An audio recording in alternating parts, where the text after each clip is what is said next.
জন্য তৎকালীন সময়ে পূর্ববঙ্গকে, যেটা মুসলিম প্রধান এলাকা ছিল, এই মুসলিম প্রধান পূর্ববঙ্গকে পশ্চিমবঙ্গের আধিপত্য থেকে মুক্ত করার জন্য আমাদের পূর্বপুরুষরা অনেক লড়াই সংগ্রাম অনেক কিছু করেছেন, ত্যাগ কোরবানি স্বীকার করেছেন। 1947 সালে যখন দেশটা বিভক্ত হয় গোটা ভারতবর্ষ, তখন এই জনপদের মুসলমানেরা তারা ভারতের সাথে থাকে নাই, তারা দিল্লির গোলামীকে মানে নাই, তারা ঐক্যবদ্ধ হয়ে এই বাংলাদেশ নামক ক্ষুদ্র একটা অংশকে ভারতের মানচিত্র থেকে আলাদা করেছিল শুধু একটা ইচ্ছা এবং অভিপ্রায় নিয়ে, একটা চাওয়া পাওয়ার জন্য। সেটা ছিল যে আমরা এমন একটা দেশ পাবো, এমন একটা রাষ্ট্র আমরা পাবো,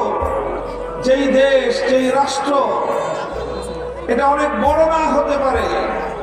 অনেক সম্পদশালী না হতে পারে, অনেক শক্তিশালী না হতে পারে, অনেক দারিদ্র্যের কষাঘাত থাকতে পারে, অনেক অভাব অনটন থাকতে পারে, আমরা না খেয়ে থাকা লাগতে পারে, কিন্তু শুধু একটাই প্রত্যাশা ছিল, একটা দেশ হবে যেই দেশের সংবিধান হবে ইসলামী সংবিধান, যে দেশে আল্লাহর কোরআনের বিধান চলবে, যে দেশে ইসলামী শরীয়তের শাসনতন্ত্র প্রতিষ্ঠা হবে, ইসলামী নিজাম কায়েম হবে। শুধু এক স্বপ্ন নিয়ে এদেশের মানুষ